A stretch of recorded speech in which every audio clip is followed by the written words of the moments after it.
Good morning, folks. This is Greg Judy at Green Pastures Farm. I get tickled and all these people, they're looking at our farms like, you're not in a drought.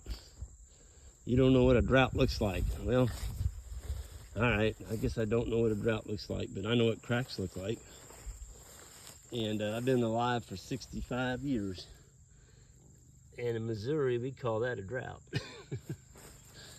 And anywhere you have bare ground, you know, it's cracked open. Now you get out here in the pasture. This is an old fill site. Used to be an old shed here we got rid of. But you know, even out here, there's some green. But in between the plants, you can see the cracks. Another important reason to try and keep your ground covered if you can. But you're always going to have a little bit of bare ground, whether it's where a cattle trail is or whatever. But this is a very humbling sight that I'm going to show you here in a minute. The only green on that dam, that's all big blue stem.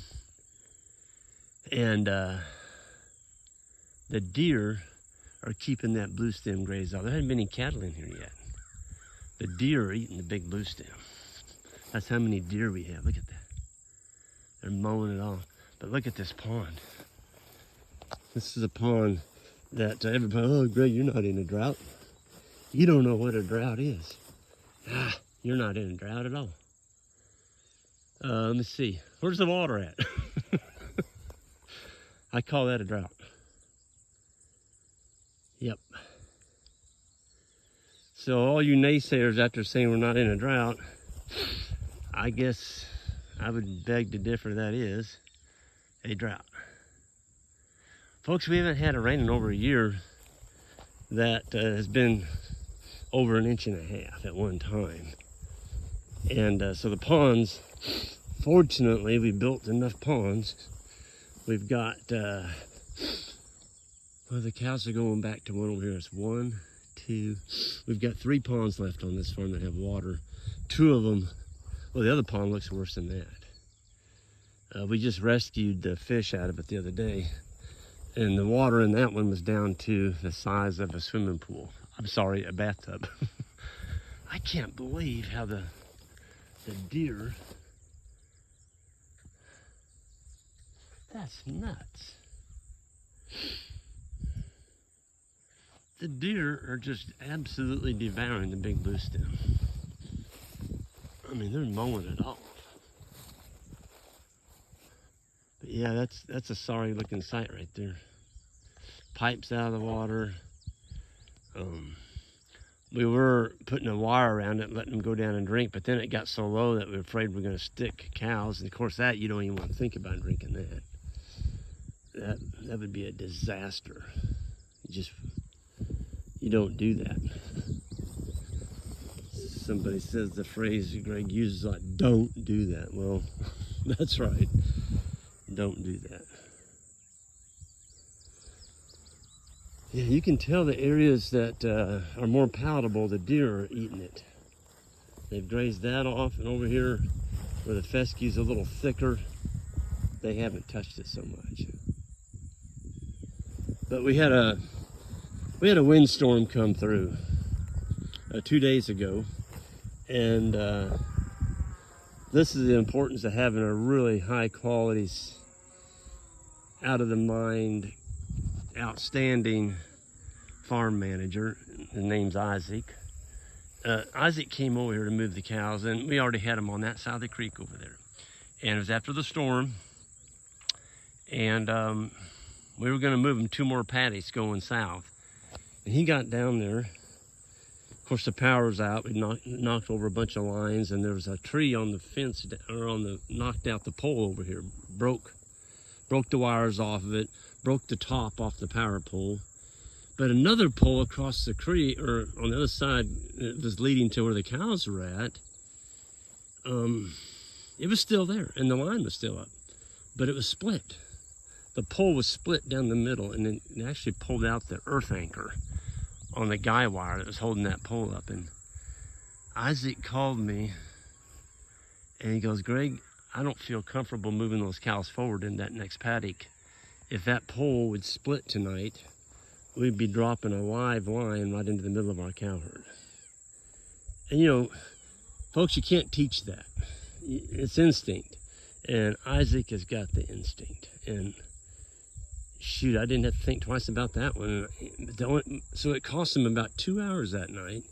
They had to reverse the cows and go back over this direction, what they weren't even prepared to do.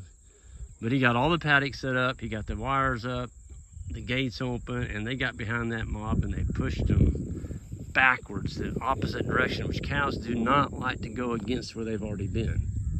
They wanted to go forward into danger. And we had over 100 and I think it was 115, 120 baby calves in there. And, or this, not babies, but this year's calves. And they got them over there. They got them over there. And, you know, just kudos to Isaac, and there was Isaac and Jackson, and actually our friend George Heller was here from Minnesota. And George went with him. And I was grilling South Pole grass-finished beef hamburgers that night, and I didn't put them on until those boys got back. And we had a nice crowd there, and I think everybody's getting hungry. I'm like, those burgers are not going on that grill till I see the boys come down that driveway. They deserved a nice hot burger for their outstanding work, and I just can't say enough good about having good, you know, good folks that work hard and are thinking. He could have easily came down here. You know, it was Saturday night. He could have easily came down here and just rolled that wire up and not worried about that power pole and hoped for the best and went back home. But he doesn't think that way. And so, yeah, I got to give Isaac's parents a lot of recognition for raising such a fine young man that is so sharp on his feet and is always thinking of a better way. And this morning, I guess I'm kind of bragging on him. Well, he deserves to be bragged on, darn it. You know, I worked 29 and a half years in town, and I only had 2 bosses that ever bragged about anything that we did, and those are the ones that I worked the hardest for. Most of them couldn't give you the time of day. And I always told myself, if I ever got in a position where I had people working for me and they do a good job, let them know. You know, it doesn't cost you anything to say good job. But everybody's so dang proud. Oh, I'm not going to do that. Well, fine. You're not going to get anywhere, not with your employees. I don't look at them as employees. I look at them as a team. We're all working as a team to move Green Pastures Farm forward, and I love their input. Just this morning, you know, we're going to be sorting out 7 cows out of here.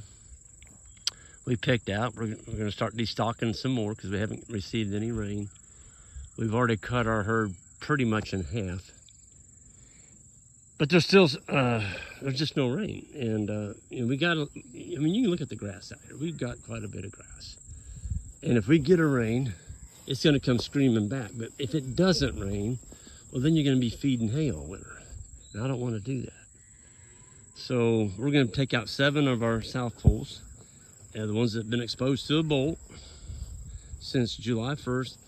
And we're going to make a video, and we're going to sort them out of the herd and just actually put them in a little poly wire area and just go over each cow number, what they are, the ages. And those are going to be put on our website, greenpasturesfarm.net. And those will be posted probably Tuesday or Wednesday. Anyway, Isaac came up with a good idea on that, and he's got a spot already picked out over here. It's out in the open. We're going to put a little poly wire up and just sort our 7 cows right into there on the pasture. We're not taking them to the corral, and we'll do our video on them, then we'll turn them back into the mob.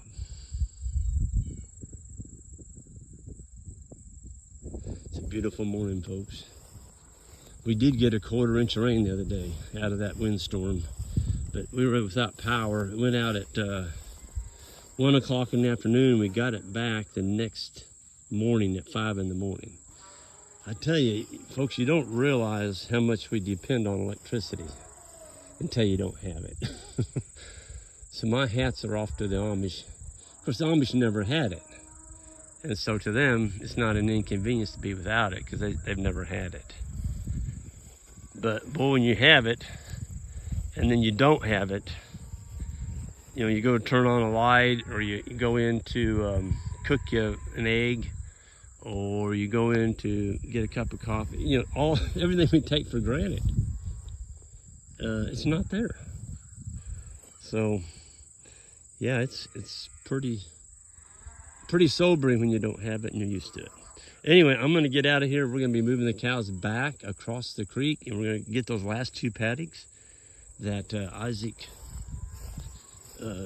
skipped and possibly could have prevented our cows from being electrocuted.